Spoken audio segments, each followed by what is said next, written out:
खालसा मेरो रूप है खास, खालसे मैं हूँ करूँ निवास। खालसा शब्द परशियन दा है। मुगल काल दे समय भारत विच राजसी भाषा परशियन सी, फारसी सी। जीवन दे हर खिते विच बकायदा इसदा असर सी। समाज, राजनीति, हथा ते धर्म ते भी ये भाषा छाई हुई सी। गुरमुख घर विच ते इसदा खास प्रयोग है। खालसा शब्द फारसी है। इस कौम दा कौमी नाम फारसी विच है खालसा। फिर जो प्रार्थना है उसका नाम है अरदास, ये भी फारसी है। अर्ज़े दाश्त, हाथ जोड़ के अर्जोई करनी, बेनती करनी, जोदड़ी करनी। धन गुरु गोबिंद सिंह जी महाराज दी अगम्मी बाणी जाप साहिब परशियन, अरबी, संस्कृत का महा संगम है और दुनिया विच भाषा दे पक्ष तो जाप साहब एक अजूबा ही है, एक करिश्मा है कि दुनिया दी 3 बिखड़ियां और खास भाषावां दा संगम एक बाणी विच मिलदा है, जाप साहब। और इस तो धन गुरु गोबिंद सिंह जी महाराज दा भाषा दा ज्ञान भी उजागर हुंदा है कि वो अरबी दे कितने महापंडित सन, फारसी दे कितने वड्डे ज्ञाता सन और संस्कृत दा कितना वड्डा वो बोध रखते सन। कौम नू जो कौमियाना नाम दिता है खालसा, इसका तसव्वुर, इसकी कल्पना गुरु नानक ने की थी। गालबन 250 साल का अरसा लगया मनुख नू खालसा बनाने विच। परमात्मा कलाकार है। हम मूरख तुम चतुर सियाणे, तू सर्व कला का गया था। कला हर पासे बिखरी पई है। सुंदर फुल्लां दे बीज करूप होंदे ने, कठोर होंदे ने, निर्गंध होंदे ने, पर प्रकृति इन्हां कठोर बीजां दे चों कोमलता नूं जन्म देंदी है। इन्हां ही करूप बीजां दे चों सुंदर फुल खिड़दे ने। निर्गंध बीज महासुगंधित हो जाता है। बड़ी वड्डी कला चारों पासे बिखरी हुई है। परमात्मा एक महान कलाकार है। किस मूल ते मानख करया कवन प्रताप तुम्हारा। मां की रखत पिता बिंधारा, पानी मैला माटी गोरी, इस माटी की पुतरी जोरी। मैला पानी पिता, लाल मिट्टी खून मां। इस संयोग तो कितनी सुंदर मूर्ति उसने घड़ी है और कितनी वड्डी कला सामने प्रगट होंदी है। मनुख परमात्मा दा घड़िया होया एक मुजस्मा है और इत्थों पता चल रहा है वो कितना वड्डा कलाकार है। कला उसकी चारों पासे बिखरी हुई है। सूरज उसे दी कृत है, चंद्रमा उसे दी कृत है, सागर उसे दी कृत है। चारों पासे बिखरी हुई वनस्पति उसे दी कृत है। ये पशु, ये पक्षु और संसार विच इतना विधि विधान सब उसे दी कृत है और कृत दे कला झलकदी पई है और कला दे कलाकार झलकदा है। साडे देश ने ठीक ही गिणती की है, जिस दे जितनी ज्यादा कला वो उतना ही परमात्मा दे निकट। गुरु ग्रंथ साहब जी महाराज दे बड़ी कीमती पंक्ति, 16 कला संपूर्ण फलिया, अनंत कला होए ठाकुर चढ़िया। द्वापर युग दे अवतारी पुरुष की तरफ इशारा है। हिंदू जगत दे कहंदे ने श्री कृष्ण पूर्ण अवतार ने, बाकी सारे अंसा अवतार ने, अंश मात्र, लेश मात्र, अंश मात्र। सारे अवतारां नूं अंसा अवतार आख्या गया है और अंश तो मुराद कोई एक कला, कोई 2 कला, कोई 3 कला, कोई 4 कला रखता है, किसी को अद्धी कला है। पर द्वापर युग दा ये अवतारी पुरुष श्री कृष्ण ये अपने विच 16 कला रखते हैं। तो एक वाकई ये ते करामात है, देखने दे आया है। जो चोटी दा कवि है, जो महान शायर है, वो महान संगीतकार नहीं होता। और जो संगीत दी दुनिया विच बहुत अगे लंघे, बहुत अगे लंघे, वो कोई उगा ते महान चित्रकार नहीं होता। और जो महान मुसव्वर है, चित्रकार है, ते चित्रां दे जिस ढंग नाल रंग भरदा है, जान भरदा है कि उहदे चित्र वास्तविकता दा रूप पेश करदे ने, ऐसा चित्रकार बाकी हर पक्ष तो पछड़िया होया हुंदा है। कहंदे ने किसे एक मार्ग दे बहुत अगे लंघ जाण नाल मनुख हजारां मार्गां विच पछड़ जांदा है। देखण दे आया धन दी दुनिया विच अगे लंघिया मनुख चोटी दा धनवान ज्ञान ते कला दी दुनिया च पछड़िया हुंदा है, पिछे रह जांदा है। और कोई 16 कलां विच अगे होए, वो उगा नृतकार भी होवे, वो उगा साजिंदा भी होवे, इस ढंग नाल बांसुरी मुरली वजाए कि पशु भी मोहित हो जान, पंछियां नूं दाणा चुगना ही भुल जाए और मनुखां नूं कमकार भुल जाए और मुरली दी धुन विच मस्त हो जान। ऐसा साजिंदा, ऐसा गीतकार, ऐसा नृतकार, और वो फिर राजनीति का पंडित भी होवे, वो फिर अपने अंदर रब्बी फिलसफा भी रखदा होवे गीता दे रूप विच, महागीता दे रूप विच। तो सुभावक सी उन्होंने पूर्ण अवतार कहना। गुरु अर्जन देव जी महाराज प्रमाण करते हैं, 16 कला संपूर्ण फलिया, अनंत कला होए ठाकर चलिया। परमात्मा 16 कला ते मुक नहीं जाता, अनंत कला दा मालक, गिणती मुक जाए। असंख हिंदसा बड़ा सुंदर है। गणत विच इसनूं इस तरह लैंदे ने 100 अरब दा एक असंख, पर अखरी अर्थां च इसनूं इस तरह लैंदे ने असंख जिहदी संख्या नहीं हो सकती, जिहदी गिणती नहीं हो सकती, असंख। तो वो परिपूर्ण परमात्मा असंख अनंत कला का मालक है, उसकी कला गिने नहीं जा सकती। जब वो कलाकार है, पता नहीं कितने खंड ब्रह्मंड बनाए ने उसने।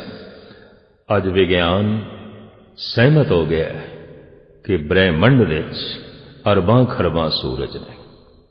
गुरु अर्जन देव जी महाराज जले प्रभु दी देही विच अनंत सूरज ने, अनंत ससी ने, अनंत ग्रह नक्षत्र ने। बहुत लंबा चौड़ा एक पसारा है और उस पसारे के हिसाब दे नाल कला की गिणती करिए तो असंख अनंत उसकी कला गिने नहीं जा सकती। पर एक पैमाना साडे देश विच उजागर होया, जो कलाकार है उस महान कलाकार दे नेड़े ही है। ਕਹਿੰਦੇ ਨੇ ਜਦ ਕੁਛ ਮਨੁੱਖ ਬਣਾ ਰਿਹਾ ਹੋਵੇ ਤਾਂ ਭਗਵਾਨ ਦੇ ਨੇੜੇ ਆਉਂਦਾ ਹੈ, ਜਦ ਕੁਛ ਮਨੁੱਖ ਮਿਟਾ ਰਿਹਾ ਹੋਵੇ ਤਾਂ ਫਿਰ ਸ਼ੈਤਾਨ ਦੇ ਨੇੜੇ ਆਉਂਦਾ ਹੈ। ਕੁਛ ਵੀ ਬਰਬਾਦ ਕਰ ਰਿਹਾ ਹੋਵੇ, ਕੁਛ ਵੀ ਮਿਟਾ ਰਿਹਾ ਹੋਵੇ, ਉਸ ਵਕਤ ਮਨੁੱਖ ਸ਼ੈਤਾਨ ਦੇ ਨੇੜੇ ਆਉਂਦਾ ਹੈ। ਕੁਛ ਵੀ ਬਣਾ ਰਿਹਾ ਹੋਵੇ, ਕੁਛ ਵੀ ਤਾਮੀਰ ਕਰ ਰਿਹਾ ਹੋਵੇ, ਉਸਾਰੀ ਕਰ ਰਿਹਾ ਹੋਵੇ, ਉਸ ਵਕਤ ਮਨੁੱਖ ਭਗਵਾਨ ਦੇ ਨੇੜੇ ਆਉਂਦਾ ਹੈ, ਪ੍ਰਭੂ ਦੇ ਨੇੜੇ ਆਉਂਦਾ ਹੈ, ਉਸ ਮਹਾਨ ਕਲਾਕਾਰ ਦੇ ਨੇੜੇ ਆਉਂਦਾ ਹੈ। ਤਿਨਕਾ ਇਕੱਠਾ ਕਰਕੇ ਜਦ ਚਿੜੀਆਂ ਇੱਕ ਘੌਂਸਲਾ ਬਣਾਉਂਦੀਆਂ ਨੇ, ਬਣਾਉਣ ਦੇ ਸਮੇਂ ਉਹ ਵੀ ਰੱਬ ਦੇ ਨੇੜੇ ਨੇ, ਈਸ਼ਵਰ ਦੇ ਨੇੜੇ ਨੇ। ਇੱਕ ਇੱਕ ਜ਼ਰਰਾ ਰੇਤ ਦਾ ਕੱਢ ਕੇ ਜਦ ਕੋਈ ਕੀੜਾ ਮਕੌੜਾ ਇੱਕ ਖੁੱਡ ਬਣਾਉਂਦਾ ਹੈ, ਉਹ ਵੀ ਪ੍ਰਮਾਤਮਾ ਦੇ ਨੇੜੇ। ਮਿੱਟੀ ਨੂੰ ਗੁੰਨ ਕੇ, ਮੱਥ ਕੇ, ਚਾਕ ਤੇ ਰੱਖ ਕੇ ਜਦ ਕੋਈ ਘੜੇ ਤੇ ਸੁਰਾਈਆਂ ਤੇ ਪਿਆਲੇ ਬਣਾਉਂਦਾ ਹੈ, ਉਹ ਕੁਮਾਰ ਵੀ ਉਸ ਵਕਤ ਪ੍ਰਮਾਤਮਾ ਦੇ ਨੇੜੇ ਆਉਂਦਾ ਹੈ। ਤਰ੍ਹਾਂ ਤਰ੍ਹਾਂ ਦੇ ਰੰਗਾਂ ਨੂੰ ਇਕੱਠਾ ਕਰਕੇ ਜਦ ਕੋਈ ਮੁਸੱਵਰ ਇੱਕ ਤਸਵੀਰ ਬਣਾਉਂਦਾ ਹੈ, ਜਦ ਕੋਈ ਚਿੱਤਰਕਾਰ ਇੱਕ ਚਿੱਤਰ ਬਣਾਉਂਦਾ ਹੈ, ਤਾਂ ਉਹ ਵੀ ਪ੍ਰਮਾਤਮਾ ਦੇ ਨੇੜੇ ਆਉਂਦਾ ਹੈ, ਉਹ ਵੀ ਈਸ਼ਵਰ ਦੇ ਨੇੜੇ ਆਉਂਦਾ ਹੈ। ਸੁਰਾਂ ਨੂੰ ਇਕੱਠਾ ਕਰਕੇ ਤਰਤੀਬ ਦੇ ਕੇ ਜਦ ਕਿਸੇ ਰਾਗ ਦਾ ਜਨਮ ਕਿਸੇ ਰਾਗੀ ਤੋਂ ਹੁੰਦਾ ਹੈ, ਤਾਂ ਉਹ ਵੀ ਪ੍ਰਮਾਤਮਾ ਦੇ ਨੇੜੇ ਹੁੰਦਾ ਹੈ। ਅਲਫਾਜ਼ਾਂ ਨੂੰ ਇਕੱਠਾ ਕਰਕੇ, ਸ਼ਬਦਾਂ ਨੂੰ ਇਕੱਠਾ ਕਰਕੇ, ਬੋਲਾਂ ਨੂੰ ਇਕੱਠਾ ਕਰਕੇ ਤਰਤੀਬ ਦੇ ਕੇ ਜਦ ਕੋਈ ਕਵਿਤਾ ਨੂੰ ਜਨਮ ਦਿੰਦਾ ਹੈ, ਕਿਸੇ ਸਵਈਏ ਨੂੰ, ਕਿਸੇ ਕਵਿਤ ਨੂੰ, ਕਿਸੇ ਛੰਦ ਨੂੰ, ਕਿਸੇ ਪਦੇ ਨੂੰ, ਤਾਂ ਉਸ ਵਕਤ ਸੁਲਝਣ ਦੀ ਕਿਰਿਆ ਵਿੱਚ, ਬਣਾਉਣ ਦੀ ਕਿਰਿਆ ਵਿੱਚ ਉਹ ਕਰਤਾ ਪ੍ਰਮਾਤਮਾ ਦੇ ਨੇੜੇ ਆਉਂਦਾ ਹੈ, ਈਸ਼ਵਰ ਦੇ ਨੇੜੇ ਆਉਂਦਾ ਹੈ। ਇਸ ਵਾਸਤੇ ਆਦਿ ਕਾਲ ਤੋਂ ਕਲਾਕਾਰ ਪੂਜੇ ਜਾ ਰਹੇ ਨੇ, ਸਨਮਾਨਿਤ ਹੁੰਦੇ ਨੇ, ਉਹਨਾਂ ਦਾ ਸਤਿਕਾਰ ਹੈ। ਮਿੱਟੀ ਨੂੰ ਘੜ ਕੇ ਪਿਆਲੇ ਬਣਾਣੇ, ਪੱਥਰ ਨੂੰ ਘੜ ਕੇ ਮੂਰਤੀਆਂ ਬਣਾਉਣਾ, ਰੰਗਾਂ ਨੂੰ ਸਵਾਰ ਕੇ ਤਸਵੀਰ ਬਣਾਣੀ, ਇਹ ਤੇ ਮਹਾਨ ਕਲਾ ਹੈ। ਲੇਕਿਨ ਮਨੁੱਖ ਨੂੰ ਹੀ ਘੜ ਕੇ ਪ੍ਰਮਾਤਮਾ ਬਣਾ ਦੇਣਾ, ਬੰਦੇ ਨੂੰ ਘੜ ਕੇ ਈਸ਼ਵਰ ਬਣਾ ਦੇਣਾ, ਇਹ ਮਹਾਨ ਕਲਾ ਹੈ। ਔਰ ਇਸੇ ਮਹਾਕਲਾ ਨੂੰ ਜਨਮ ਦਿੱਤਾ ਧੰਨ ਗੁਰੂ ਗੋਬਿੰਦ ਸਿੰਘ ਜੀ ਮਹਾਰਾਜ ਨੇ। ਆਪ ਮਹਾਨ ਕਲਾਕਾਰ, ਔਰ ਉਸ ਮਹਾਨ ਕਲਾਕਾਰ ਦੀ ਕ੍ਰਿਤ ਦਾ ਨਾਂ ਹੀ ਹੈ ਖਾਲਸਾ। ਖਾਲਸੇ ਦੇ ਅਰਥ ਨੇ ਸ਼ੁੱਧ, ਪਾਵਨ, ਪਵਿੱਤਰ। ਮੈਲ ਕਿਸੇ ਨੂੰ ਵੀ ਚੰਗੀ ਨਹੀਂ ਲੱਗਦੀ। ਮੈਲਾ ਪਾਣੀ ਪੀਣ ਲਾਇਕ ਨਹੀਂ ਆਉਂਦਾ। ਬਣੇ ਹੋਏ ਭੋਜਨ ਤੇ ਕੋਈ ਮੈਲ ਪੈ ਗਈ ਹੈ, ਖਾਣ ਲਾਇਕ ਨਹੀਂ ਹੁੰਦਾ। ਅਤਿਅੰਤ ਮੈਲਾ ਕਪੜਾ ਘਿਰਣਾ ਪੈਦਾ ਕਰਦਾ ਹੈ। ਔਰ ਇਸੇ ਤਰੀਕੇ ਦੇ ਨਾਲ ਮੈਲੀ ਥਾਂ ਤੇ ਬੈਠਣ ਨੂੰ ਜੀ ਨਹੀਂ ਕਰਦਾ। ਮੈਲ ਕਿਸੇ ਵੀ ਹਿੱਸੇ 'ਚ, ਕਿਸੇ ਵੀ ਪੱਖ ਦੇ 'ਚ, ਕਿਸੇ ਥਾਂ ਤੇ ਵੀ ਚੰਗੀ ਨਹੀਂ ਲੱਗਦੀ। ਮੈਲਾ ਕਪੜਾ ਹੋਵੇ, ਮੈਲੇ ਹੱਥ ਪੈਰ ਨੇ, ਮੈਲੀ ਕੋਈ ਵਸਤੂ ਹੋਵੇ, ਮੈਲੀ ਥਾਂ ਹੋਵੇ, ਕਾਬਲੇ ਦੀਦ ਨਹੀਂ, ਕਾਬਲੇ ਇਸਤੇਮਾਲ ਵੀ ਨਹੀਂ। ਪਰ ਜੇ ਮੈਲੀਆਂ ਵਸਤੂਆਂ ਕਾਬਲੇ ਦੀਦ ਨਹੀਂ ਨੇ, ਕਾਬਲੇ ਇਸਤੇਮਾਲ ਨਹੀਂ ਨੇ, ਤਾਂ ਮੈਲਾ ਮਨੁੱਖ ਵੀ ਪ੍ਰਮਾਤਮਾ ਨੂੰ ਕਬੂਲ ਨਹੀਂ ਹੈ। ਮੈਲਾ ਮਨੁੱਖ ਨੂੰ ਪ੍ਰਮਾਤਮਾ ਦੇ ਦਰਬਾਰ ਵਿੱਚ ਥਾਂ ਨਹੀਂ ਪਾ ਸਕਦਾ। ਮਨੁੱਖ ਦਾ ਸ਼ੁੱਧ ਹੋਣਾ ਬੜਾ ਲਾਜ਼ਮੀ, ਮਨੁੱਖ ਦਾ ਪਾਵਨ ਹੋਣਾ ਬੜਾ ਲਾਜ਼ਮੀ। ਕਿਸ ਤਰ੍ਹਾਂ ਇਹ ਪਾਵਨ ਹੋਵੇ, ਕਿਵੇਂ ਇਹ ਪਵਿੱਤਰ ਹੋਵੇ? ਗੁਰੂ ਨਾਨਕ ਦੇਵ ਜੀ ਮਹਾਰਾਜ ਨੇ ਇਸ ਤੇ ਮਿਹਨਤ ਸ਼ੁਰੂ ਕੀਤੀ। ਇਸ ਨੂੰ ਸਾਫ਼ ਕਹਿ ਦਿੱਤਾ ਕਿ ਤੂੰ ਕਬੂਲ ਕਰ, ਮੈਂ ਕੁਛ ਨਹੀਂ ਜਾਣਦਾ ਔਰ ਮੈਂ ਸਿੱਖਣਾ ਹੈ। ਜਿਸ ਦੇ ਅੰਦਰ ਵੀ ਸਿੱਖਣ ਦੀ ਭਾਵਨਾ ਪੈਦਾ ਹੋ ਗਈ, ਸਿੱਖਿਆ ਨੂੰ ਗ੍ਰਹਿਣ ਕਰਨ ਦੀ ਭਾਵਨਾ ਜਿਸ ਦੇ ਅੰਦਰ ਵੀ ਪੈਦਾ ਹੋ ਗਈ, ਔਰ ਉਸੇ ਦੇ ਅੰਦਰ ਪੈਦਾ ਹੋਵੇਗੀ ਜਿਹੜਾ ਕਬੂਲ ਕਰੇ ਮੈਂ ਕੁਛ ਵੀ ਨਹੀਂ ਜਾਣਦਾ, ਮੈਂ ਤੇ ਅਣਜਾਣ, ਮੈਂ ਤੇ ਕੁਛ ਵੀ ਨਹੀਂ ਜਾਣਦਾ। ਤਾਂ ਇਸ ਤਰ੍ਹਾਂ ਦੇ ਮਨੁੱਖ ਦਾ ਨਾਮ ਪੈ ਜਾਂਦਾ ਸਿੱਖ। ਸਿੱਖ ਸਿੱਖਣ ਦੀ ਭਾਵਨਾ ਨਹੀਂ ਪੈਦਾ ਹੋਈ, ਸਿੱਖਣ ਦੀ ਚਾਹਤ ਨਹੀਂ ਪੈਦਾ ਹੋਈ, सिखण दी तड़प नहीं पैदा हुई और ये भाव भी नहीं पैदा होया मैं कुछ भी नहीं जानता, मैं कुछ भी नहीं जानता। और ऐसा दावा करे मैं बहुत कुछ जानदा, बहुत कुछ जानदा। कहंदे ने साहूकार साहू मनुख, खास मनुख चोटी दा धनवान बन के निर्माण हो जाता है और उसकी समझ दे चाहती है सब कुछ प्राप्त करके पता चले है कुछ भी नहीं मिले, कुछ भी नहीं मिले। जीवन दे हर पख दे ऐसा होता है। बहुता ज्ञान प्राप्त करके भी पता चलता है मैं कुछ नहीं जानता, मैं कुछ नहीं जानता। जान जान के इतना ही पता चलता है कि मैं कुछ नहीं जानता, मैं कुछ नहीं जानता। बहादुर शाह जफर दे दरबारी कवि, दरबारी शायर उस्ताद ज़ौक़, बड़ा कीमती बोल है उन्होंने। हम जानते थे कि इल्म से कुछ जानेंगे, पर जाना तो ये जाना कि ना जाना कुछ भी। जान जान के मैं ये जाने कि मैं कुछ नहीं जानता, मैं कुछ नहीं जानता, मैं कुछ नहीं जानता। जैसे सब कुछ प्राप्त होके अगर सही मैंने कोई धनवान होया तो उसनों ये बोध आउंदा है कुछ भी नहीं मिले, कुछ भी नहीं मिले, निर्माण हो जाता है। इस तरह सही मैंने ज्ञान हासिल करके ज्ञानी, परम ज्ञानी इस नतीजे ते पहुंचता है, इस शिखर ते पहुंचता है मैं कुछ नहीं जानता, मैं कुछ नहीं जानता, मैं कुछ नहीं जानता। थां थां ते विचार व्यक्त करके किधरे मंदिरां विच, किधरे मस्जिदां विच, किधरे तीर्थां ते, किधरे तरह तरह के मजमियां धन गुरु नानक देव जी महाराज ने यह ज्ञात मनुखता के अंदर पैदा करने की कोशिश की थी। सुमेर पर्वत ते आप गए ने, तमाम धार्मिक केंद्रां ते आप गए ने, बड़े बड़े मजहबी मरकज चाहे वह खाना काबा सी उत्थे तक भी गए। ये एहसास दिलाने लई, ये एहसास कराने लई ऐ मनो तू कुछ भी नहीं जानता, कुछ भी नहीं जानता, कुछ भी नहीं जानता। और जानन दी भावना पैदा कर, सीखण दी भावना पैदा कर। जब सीखण दी भावना पैदा हो जाए और पूर्ण प्राणा नाल कोई कबूल करे मैं कुछ नहीं जानता, मैं कुछ नहीं जानता, तो सिख हो गया, वो सिख हो गया। इस तरह के सिखी दे स्वरूप नूं संवारदे रहे, शिंगारदे रहे, तरह तरह के वस्त्रां दे नाल, तरह तरह के गहणियां नाल गुरु नानक दे 9 स्वरूप।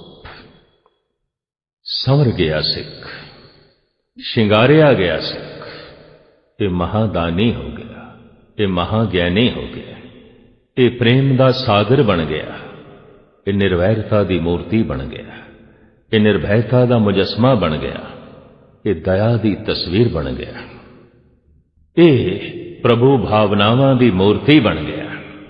जद इस तरह की मूर्ति सामने आई धन गुरु गोबिंद सिंह जी महाराज ने, तो फिर आपने इसको फ्रेम करके नाम दिता खालसा। खालसा शुद्ध, पावन, और खालसे की व्याख्या इंज कर दी, जागत जोत जपै निसबासर, एक बिना मन नैक नाने, पूरन प्रेम प्रतीत सजे, व्रत गोड़ मड़ी मठ भूल न माने। पूरन प्रेम, पूरन प्रेम दे सारा ब्रह्मंड आ जाता है। प्रेम सुकड़ सुकड़ के पुत्र ते टिक गया तो मोह है, प्रेम दा विस्तार रुक के संकीर्ण हो गया, पत्नी ते टिक गया तो मोह है, मां ते टिक गया तो मोह है, पिता ते टिक गया मोह है। जो मेरा है वही चंगा लगता है, दूसरा नहीं, उसे नु मोह कहते। मोह मेरा, मेरा मोह। जो मेरा है उसे नाल ही मोह है, जिस नाल मोह है वो मेरा है। ये मेरा पुत्र है, ये मेरी पत्नी है, ये मेरा पति है, ये मेरा पिता है, ये मेरी मां है और ये मेरा मित्र है। मोह, ये सारा ब्रह्मंड मेरा है, ये सब मेरे ने। सबको मीत हम आपन कीना, हम सबना के साजन। दूर पर आयो मन का बिरहा, तो मेल कियो मेरे राजन। ये प्रेम है। मोह ग्रसिया मनुख मैला होवेगा। अपने पुत्र दा भला मन सकदा है, पड़ोसी दे पुत्र दा नहीं। ये अपने परिवार दा भला मंग सकदा है, बाकी परिवारां दा नहीं। ये अपना भला मंग सकदा है, दूसरे दा नहीं। प्रेम दे विलीन मनुख वो ते सरबत दा भला मंगेगा। नानक नाम चढ़दी कला, तेरे भाणे सरबत दा भला। प्रेम तो बिना हृदय की शुद्धि नहीं हो सकती। देखा गया बड़े तो बड़ा दानी जे प्रेम तो हीण है, तो दान करके हंकारी हो गया। हंकार मैल है। बड़े बड़े ज्ञानी मैले देखे गए हैं, बड़े बड़े दानी बेईमान देखे गए हैं, बड़ी बड़ी सेवा करने वाले कठोर देखे गए हैं, बड़े बड़े परोपकारी दुराचारी देखे गए हैं। हैरानगी, परोपकारी ते दुराचारी नहीं होना चाहिए, दानी ते बेईमान नहीं होना चाहिए, ज्ञानी ते कपटी नहीं होना चाहिए। गुरबाणी भी कह रही है, हृदय कपट मुख ज्ञानी, झूठे कहां बिलोवस पानी। कपट ते फिर ज्ञान, किते पानी दा रिड़कना है। और पानी नूं मंथन करन दे नाल मक्खण दी प्राप्ति नहीं होती। प्रेम हृदय नूं शुद्ध कर देंदा है, पावन कर देंदा है। ज्ञानी दा हृदय मैला हो सकता है, दानी दा हृदय मैला हो सकता है, परोपकारी दा हृदय मैला हो सकता है। प्रेमी दा हृदय ते शुद्ध होता है, पावन होता है। जिस नाल प्रेम होवे उस तो सदके होण नूं जी करदा है, उस तो कुर्बान होण नूं जी करदा है। और जिस नाल दुश्मनी होवे उसदा खोण नूं जी करदा है। प्रेम है तो जी करदा है इसनूं सुख दे दईए, आराम दे दईए, सन्मान दे दईए। ते जे किधरे लोड़ पै जाए तो इसनूं अपनी जिंद जान दे दईए। पर जे दुश्मनी है, घृणा है, तो खोण नूं जी करदा है। इहदी इज्जत खो लईए, इहदी धन संपदा खो लईए, इहदी मान मर्यादा खो लईए, और मौका लग जाए तो इसकी जिंद जान खो लईए। प्रेम इते कुर्बानी देन ते मजबूर करता है। और प्रेम तो बिना हृदय की शुद्धि नहीं। खालसा पूर्ण प्रेम प्रतीत सजे, व्रत गोड़ मड़ी मठ भूल न माने। खालसे की साजना करके इनू धन गुरु गोबिंद सिंह जी महाराज ने कहा, मेरा अपना रूप है और खास रूप है और भगवंत रूप है, परमात्मा का रूप है। तदी ते खालसे नू सजदा कीता है गुरु गोबिंद सिंह ने। तदी ते खालसे नू कहंदे ने, खालसा मेरो सतगुरु पूरा। इतनी महिमा, इतनी वडियाई, इतना सन्मान, ये कोई अतकथनी नहीं है। ये कोई गल वधा के नहीं बयान की जा रही, क्योंकि गल वधा के बयान की जाए तो खुशामद होती है, गल घटा के बयान की जाए तो निंदा होती है। हाल से भी गल वधा के नहीं बयान कर रहे, ठीक कह रहे हैं। खालिस शुद्ध, ये प्रेम तो बिना मनुख हो नहीं सकता।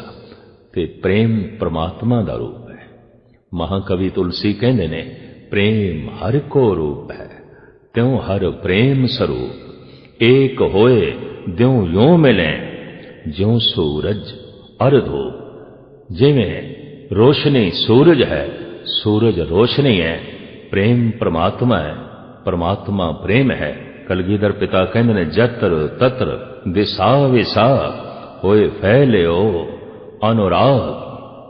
जद सिख इतना पावन हो गया, खालसा हो गया, इसनू कुछ सौगातां धन गुरु गोबिंद सिंह जी महाराज ने बख्शिश कीतियां ने, जिन्हां नू कहंदे ने रहत बैत। कुछ मानसिक रहत है, कुछ शरीरक रहत है, और ये रहत जिस कोल है उसने ही मेरे पातशाह ने कह दिता, रहनी रहे सोई सिख मेरा, ओ साहिब मैं उसका चेहरा। वो तो मेरा मालिक है, मैं तो उसका नौकर हाँ। मैं तो उसका गुलाम हाँ जिसदे कोल रहत है। ये रहतां की ने, ये मानसिक रहत ते ये शरीरक रहत की है, क्योंकि ये सारे विचार 300 साला विसाखी पुरब नूं समर्पित किए जा रहे हैं। इस वास्ते इसकी व्याख्या करनी लाजमी है और वो इस तरह है। खालसा मेरो रूप है खास, खालसे मैं हूं करो निवास। जिस दे विच धन गुरु गोबिंद सिंह जी महाराज ने आप बैठना है, जिस दे च गुरु ने आप बैठना है, जिस दे च प्रभु ने आप बैठना है, वो सिंघासन ते महान चाहिए, वो आसन ते महान चाहिए। खालसा परमात्मा दा सिंघासन है, खालसा गुरु दा आसन है। जितना कोई महान होंदा है उहदा सिंघासन भी उतना ही महान होंदा है। खालसा परमात्मा दा सिंघासन है। खालसे दे रूप विच ही परमात्मा सुशोभित होंदा है, परमात्मा प्रगट होंदा है। खालसे दी रूप रेखा बैरोनी इनू ककार कहंदे ने, अंदरोनी इसनू विचार कहंदे ने। सिੱਖੀ सिੱਖਿਆ गुर विचार। जिस दे विचारां विच गुरु है, जिस दे विचारां विच परमात्मा है, जिस दे विचारां विच प्रेम है, जिस दे विचारां विच निर्वैरता है, जिस दे विचारां विच निर्भयता है, विचारां विच ही परमात्मा है। ये सिੱਖੀ स्वरूप है। पर ककार विच वो कड़ा है, ककार विच वो कछहरा है, ककार विच वो केस है, ककार विच वो कंगा है और ककार विच वो कृपान है। भाई साहब भाई नंदलाल जी का एक कीमती बोल, निशाने सिखी ई 5 हरफ काफ। पंजाबी का जो कक्का है, जो इंग्लिश का के है, अरबी फारसी उर्दू दे उसनू काफ कहते हैं, काफ। निशाने सिखी ई 5 हरफ काफ, के हरगिज ना बाशद ई 5 माफ। सिखी दियां निशानियां 5 काफ दे हरफां विच बंद ने। ये 5 काफ केड़े ने, 5 कक्के केड़े ने, 5 के केड़े ने? कड़ाकार दो काच कंगा बिना, बिना केस हेच अस्त ई जुमला निशान। कड़ा है, कछहरा है, कृपान है, कार दो कृपान है, कंगा है। और अगां का इस जो है बड़ा सुंदर बखान कर देने नंदलाल, बिना केस हेच अस्त ए जुमला निशान। केसां तो बिना बाकी 4 जुमला निशानियां प्रवान नहीं। कड़ा है, केस नहीं, ये खालसा नहीं है। कछहरा है, कृपान है, केस नहीं, ये खालसा नहीं है। कंगा रखे हुए चारे दे चारे ककार रखे ने, पर केस नहीं, ये मनुख है।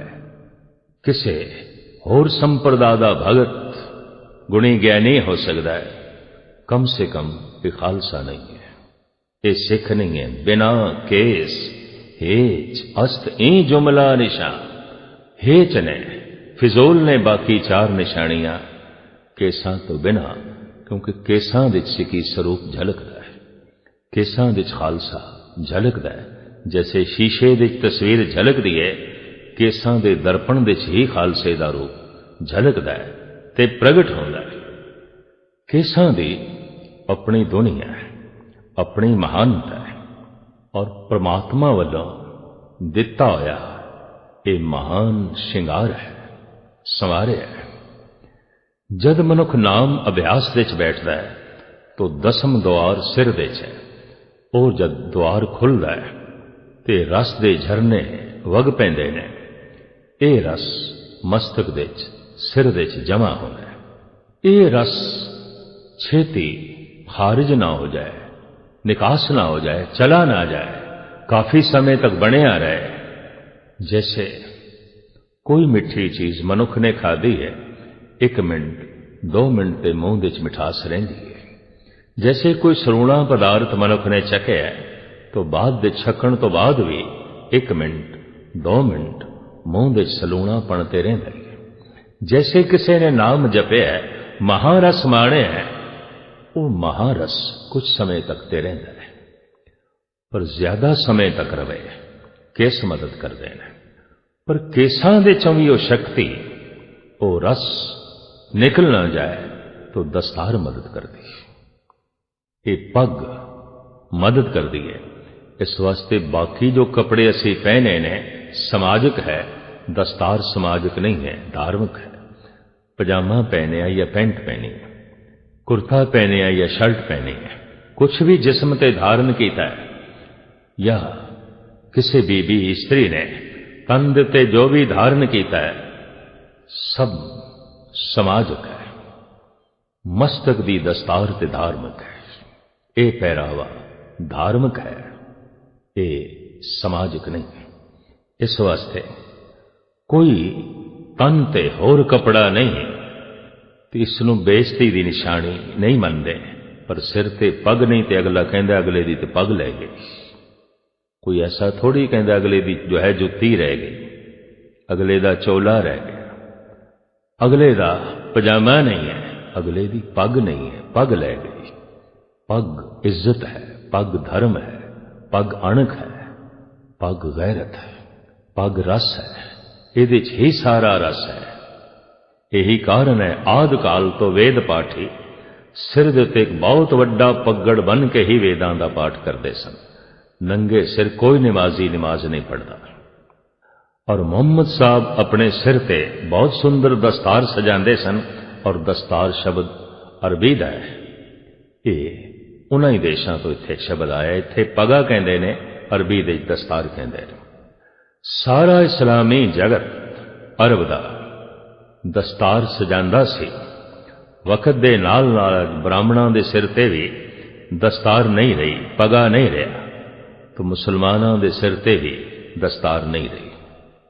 कहंदे ने सोना चांदी हीरा मोती घर दे बहुतात दे होवे तो सेफ दी लोड़ पै जांदी है, रखण वास्ते तिजोरी दी लोड़ पै जांदी है।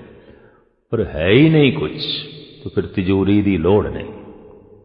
मस्तक रस नाल भरिया होवे, रूहानियत नाल भरिया होवे तो केसां दी लोड़ है, पग दी लोड़ है।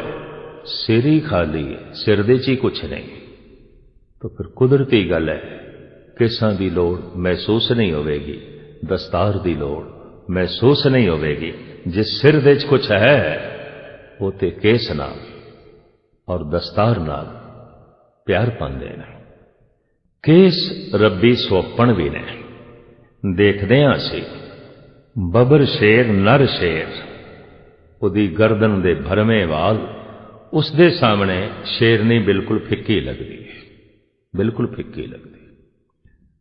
मोर दे सामने मोरनी बिल्कुल फिक्की लगदी है। लंबे लंबे पंख मोर दे इति शिंगार है। कहंदे ने मदीन तोती दे सामने नर तोता अति सुंदर है, अति सुंदर है। मुर्गे दे सामने मुर्गी बिल्कुल फिक्की है। भरवी गर्दन कलगी उच्चा सिर जो मुर्गे कोल है ये मुर्गी कोल नहीं है। प्रकृति दे च निगाह मारीए पंछियां दी दुनिया च, पशुआं दी दुनिया च नर ज्यादा शिंगारिया है। जिहड़ा शिंगार कुदरत ने शेर नूं दिता है, मोर नूं दिता है, होर पंछियां ते पशुआं नूं दिता है, वही शिंगार दाड़े दे रूप विच, केसां दे रूप विच परमात्मा ने पुरुष नूं दिता है। मनुखता दे चों पुरुष नूं दिता है। सिर दे केस ते इस्त्री दे भी हैं, मुखड़े दा दाड़ा नहीं। मुखड़े दा दाड़ा शिंगार है और एक कीमती शिंगार है। शेर ने ते कदी नहीं चाहया होवेगा मेरी गर्दन दे ये वाल कोई कट दे। मोर दी आत्मा विच कदी ये उमंग नहीं पैदा हुई होवेगी कि मेरे सारे पंख कोई कट देवे। पर मनुख ते आप ही नाई दी दुकान ते बैठ के दाड़े नूं कट के परे करदा है। जिस दी दाड़ी आवे ना उन्होंने कहते खोदा, ये तो खोदा है, बुरा मनते हैं भी दाड़ी नहीं उगती। 25 साल का हो गया, 30 साल का हो गया, मुखड़े ते दाड़ी आउंदी ही नहीं, केस आउंदे ही नहीं, वाल निकलते ही नहीं, उन्होंने कहते ने खोदा। खोदा बंदा अक्सर दवाइयां की तलाश चाहता है, कोई ऐसी दवाई मिले मुखड़े ते दाड़ी आ जाए। हैरानगी की गल है, मुखड़े ते दाड़ा ना आवे मनुख दवाई लभदा है, ते दाड़ा आ जाए फिर नाई लभदा है। चैन नहीं, प्राणा दे च मंगते है, दाड़ा आवे, दाड़ा आवे। लेकिन बनी संस्कृति कहते ने विपरीत दी कशिश, पुरुष दे अंदर स्त्री दी कशिश, स्त्री दे अंदर पुरुष दी कशिश। पुरुष दी ये मंग, काश मैं स्त्री वर्गा होवां, मेरा मुखड़ा, और स्त्री दी ये मंग, काश मैं पुरुष जैसी होवां। यही कारण पुरुषां जैसे कपड़े पावेगी, पुरुषां जैसे व्यवहार करेगी। कद दे परिपूर्ण परमात्मा ने स्त्री नूं पुरुष नालों छोटा बनाया, तो उच्ची एड़ी दे सैंडल पहन के बराबरी करने की कोशिश करेगी, पुरुष बनने की कोशिश। अगर चंबेली गुलाब बनने की कोशिश करे तो चंबेली गुलाब ते नहीं बन सकेगी, चंबेली चंगी चंबेली भी नहीं बन सकेगी। अगर कमल दा फुल चंबेली बनने की कोशिश करे तो कमल दा फुल चंबेली ते बन नहीं सकेगा। हाँ, वो सुंदर कमल बनन तो भी रह जाएगा। अगर पुरुष ने स्त्री बनने की कोशिश की थी, कितनी भी कोशिश करे, स्त्री ते हो नहीं सकेगा, चंगा पुरुष भी नहीं बन सकेगा। और स्त्री ने अगर पुरुष की नकल की थी तो पुरुष ते बन नहीं सकेगी, वो जो चंगी स्त्री बन सकती सी वो भी नहीं बन सकेगी।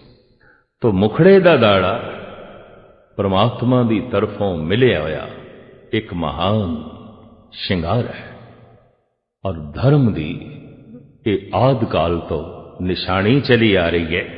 राजे जनमेजे दे समय ब्राह्मणों नूं जो सजा दी गई सब तो वड्डी, 18 ब्राह्मण उसने खुद कतल किए सन, क्योंकि उसकी महाराणी का मजाक उड़ाया सी।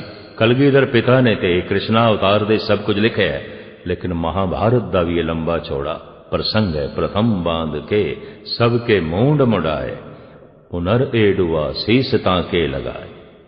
उन्हां 18 ब्राह्मणों के नाल जो बाकी ब्राह्मण बैठे सन, जनमेजे का हुक्म इन्हों सजाए मौत नहीं देनी, ये छोटी सजा है।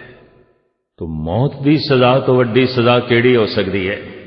हुक्म कीता फौज नो, प्रथम बांध के सबके मूंड मुड़ाए, इन्हां दे सिर मुंड दो, बस यही सजा है।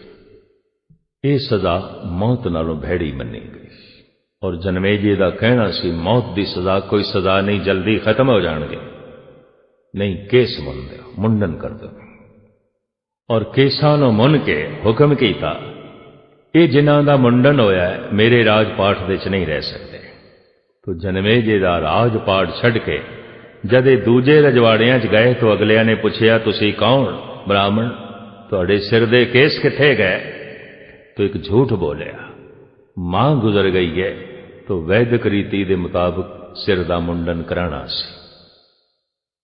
किसी ने कहा पिता गुजर गया तो सोग करके मुंडन कराना सी वैदिक रीति के मुताबिक। हुण भी जो बिल्कुल रोड मोड़ होके घरों बाहर आवे, अगले समझते हैं या तो मां गई इसकी या पिता गया, ये सिर का कोई साया चला गया। अज भी सोग की निशानी। दरअसल जनमेजे ने जेड़ी सजा ब्राह्मणों नूं दिती, ब्राह्मणों ने ओही सजा सारे भारतवासियों नूं दे दी, और इस तरह सारे ही सोग का चिन्ह बन गए। मस्तक खाली हो गए, सिर खाली हो गए। केस एक ऐसी तिजोरी ने जो नाम दे रस नूं समेट के रख देना। यही कारण है कि प्राणां दे ते साडे हिंदू वीरां दे ये ख्याल है, ये संस्कार ने, ये धर्म की रूपरेखा है, ये धार्मिक स्वरूप है। तदी ते जद रामलीला आउंदी है तो फिर राम का जूड़ा चाहिए, विश्वामित्र की दाड़ी चाहिए, विशिष्ट जी की दाड़ी चाहिए। ये गल वखरी है, बाजार तो नकली जूड़े खरीद के, नकली दाड़ियां खरीद के विशिष्ट बनाया जाता है, विश्वामित्र बनाया जाता है, श्री राम का जूड़ा बनाया जाता है। ये मान खालसे कोल है। साडे सिर ते जूड़ा राम वर्गा है, साडे मुखड़े ते दाड़ी विश्वामित्र जैसी, विशिष्ट जैसी। ये ऋषि मुनियां दा स्वरूप, ये अवतारां दा स्वरूप, ये धर्म दी रूपरेखा। तो केस कुदरती भी ने और रूहानियत दे प्रतीक ने।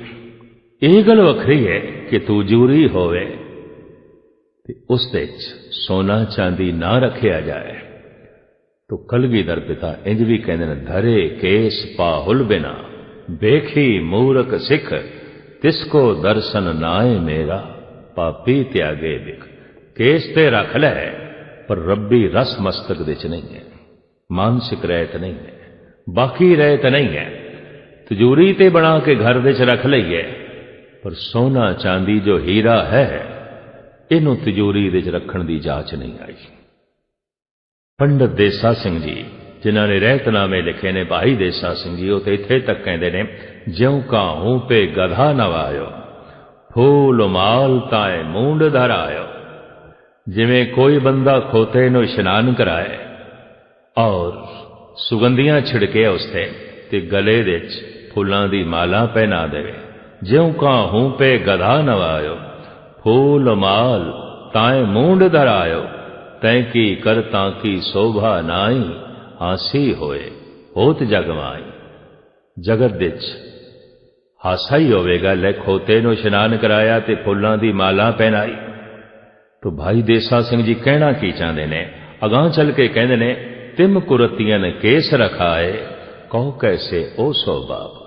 कुरतिया ना मानसिक रहत, ना जप, ना तप, ना बाणी दा पाठ, ना बाकी रहत, सिर्फ केस रखे ने। ये ते खोते दा इशनान है और कुछ भी नहीं है।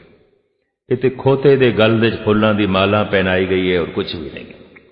ये ते खाली तिजोरी है। तिजोरी ते है पर तिजोरी दे विच कुछ नहीं है, ना सोना है, ना चांदी है, ना हीरे, ना मोती। लेकिन एक धर्म दा प्रतीक, धर्म दा रूप, ऐसी तिजोरी जिस विच रब्बी नाम दा रस रखिया जा सकता है संभाल के। और एक केस उसकी हिफाजत कर देना, उसकी जो है रक्षा कर देना। यही कारण है आद काल तो धार्मिक स्वरूप केसाधारी, केसां दी रूपरेखा दे विच। अगां चलिए, कंगा केसां दी सफाई हित है और सिर दी किसी हद तक मसाज हित है। बार बार कंगा फेरना, एक ते केस तरतीब विच रहिंदे ने, एक मस्तक दा थकेवा भी लै जांदा है। बहुत सोचदा रहा किधरे मस्तक तो थक जाएगा, जिवें चलदियां चलदियां पैर थक जांदे ने, करदियां करदियां हथ थक जांदे ने, बोलदियां बोलदियां कंठ थक जांदा है, वेखदियां वेखदियां अखां थक जांदियां ने, सोचदियां सोचदियां मस्तक भी थक जांदा है। थकेवा लाण वास्ते हर इंद्रिय दा अलग अलग विश्राम है। तो मस्तक दे विश्राम लई कंगे दा फेरना थकेवा लै जांदा है, मस्तक दा भार लै जांदा है।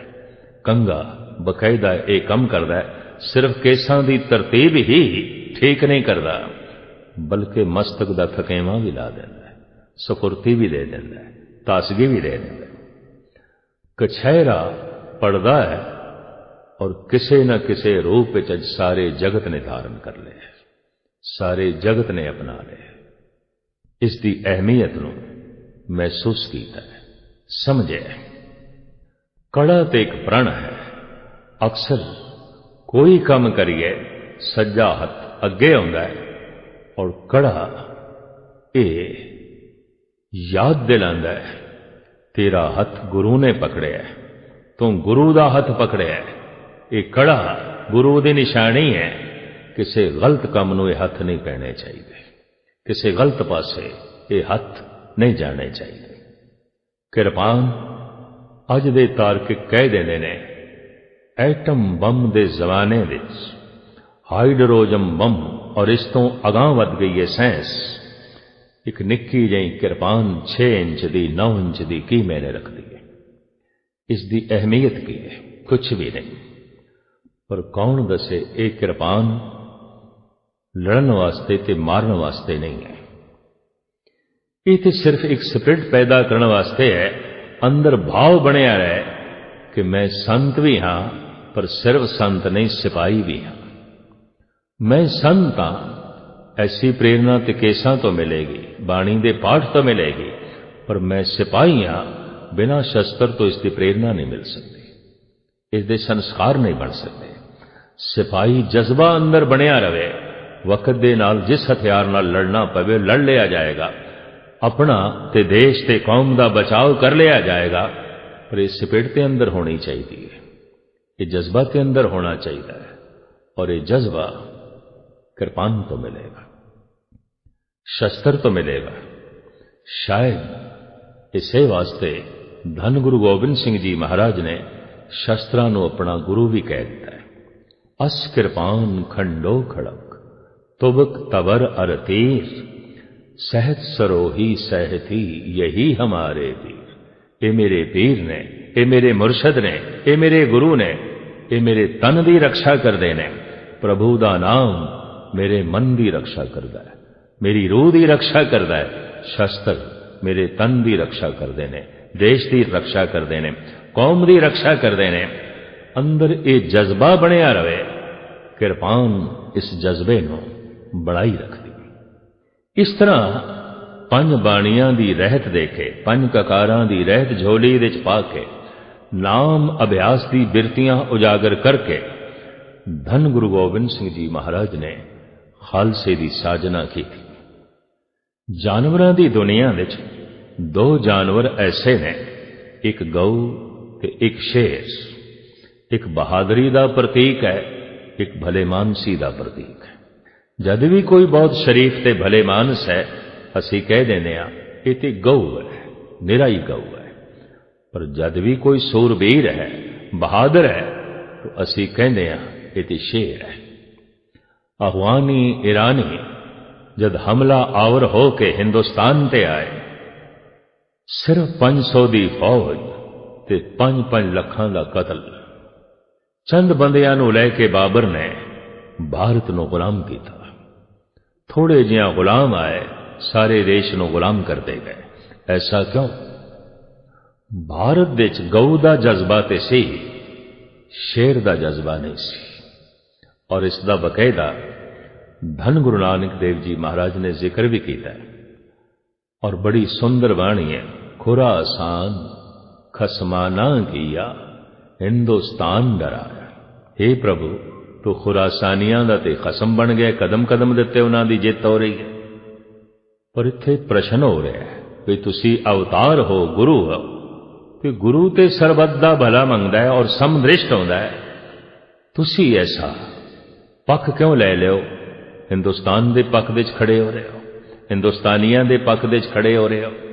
तो गुरु नानक इसका जवाब बड़ा सुंदर देंदे ने। जे सकता सकते को मारे, तामन रोस ना होई, सकता से मारे पै वगे, कसमे सापुर सारी। ताकतवर शेर नाल लड़े, मैनू कोई रोस नहीं, मैं कोई गिला नहीं करांगा। पर शेर गऊआं दे वग ते टुट पवे, मैं खसम दे अगों जरूर फरियाद करांगा। एक ही हो रहा है।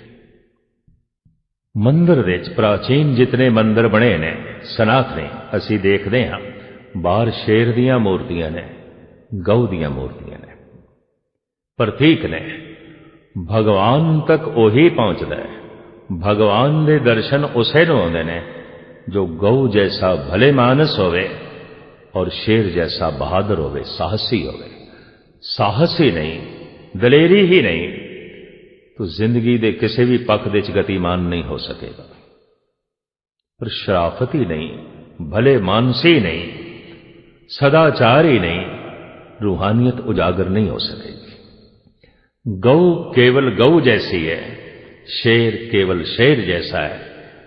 खालसे दी साजना धन गुरु गोबिंद सिंह जी महाराज ने की थी कि गऊ जैसा भी है, ये शेर जैसा भी है।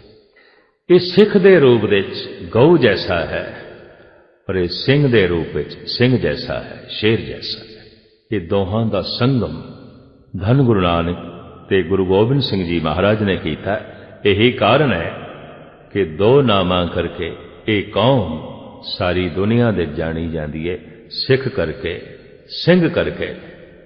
सिख स्वरूप गऊ का स्वरूप है और सिंह स्वरूप शेर का स्वरूप है। इस तरह की साजना करके धन गुरु गोबिंद सिंह जी महाराज ने खालसे के कदमां ते अपना मस्तक रख दिता और इस ढंग नाल जो है रखे है। सर्वगुरु ग्रंथ का करता इंज कहता है, खालसा गुरु है गुरु खालसा करो मैं अब, जैसे गुरु नानक जी अंगद को कीन्यो, शंका न कीजे सावधान होए दीजे, अब अमृत छकाओ जैसे तुम लेन्यो। जिस तरह गुरु नानक ने गुरु अंगद देव जी महाराज के कदमां ते अपना मस्तक रख दिता, खालसे दे कदमां दिते धन गुरु गोबिंद सिंह जी महाराज ने अपना कदम रख दिता। आखिया मेरी आत्मा दे दर्शन करने ने तो गुरु ग्रंथ साहब दे दर्शन करना, और मेरे काया दे दर्शन करने ने तो फिर खालसे दे दर्शन करना। दीदार खालसे दा गुरु दा दीदार है। दीदार शब्द दा दीदार सुनना होंदा है, शब्द विच सुरत जोड़नी होंदी है। तो दीदार शब्द दा परमात्मा दा दर्शन है, दीदार खालसे दा गुरु दा दर्शन है। और खालसे दी उपमा करदे होया इत्थे तक कह दिता, इन्हीं की कृपा के सजे हम हैं, नहीं तो मोह से गरीब करोड़ परे। कहते ने एक शरीफ मां होवे, भले मानस मां है, ममता नाल बच्चे नूं पाल रही है, शिंगार रही है, और वो बच्चा वड्डा होके गुणा नूं चारों पासे खिलेरदा है। लोकी उसनूं देख के कहंदे ने धन है इसदी मां, धन है इसदी मां। और लोकी कहंदे तूं ते मां बाप नूं शिंगार छड्डे, धन है तेरे माता पिता। बच्चा भेड़ा होवे, मां बाप नूं गालां पै जांदियां, लोकी मां नूं गालां कढदे ने, बई जननी नूं लानत है, ऐसी गंदी औलाद, ऐसी भैड़ी औलाद। धन गुरु गोबिंद सिंह जी महाराज कहंदे ने, ऐ खालसा तू इतना सवरे है, इतना शिंगारिया गया है कि तू मैनू भी शिंगार दिता है।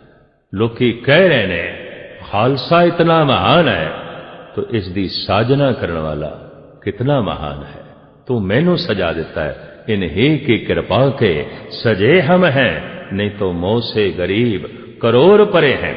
इसनों कोई अतकथनी ना समझ लवे तो सतगुरु इत्थे तक कहंदे ने, या में रंच न मिथया भाकी, पार ब्रह्म गुरु नानक साखी। मैं पार ब्रह्म गुरु नानक नूं साखी करके कहना, खालसा मेरा रूप है, खालसा प्रभु दा रूप है, खालसा मेरो रूप है खास, खालसे मैं हूं करो निवास।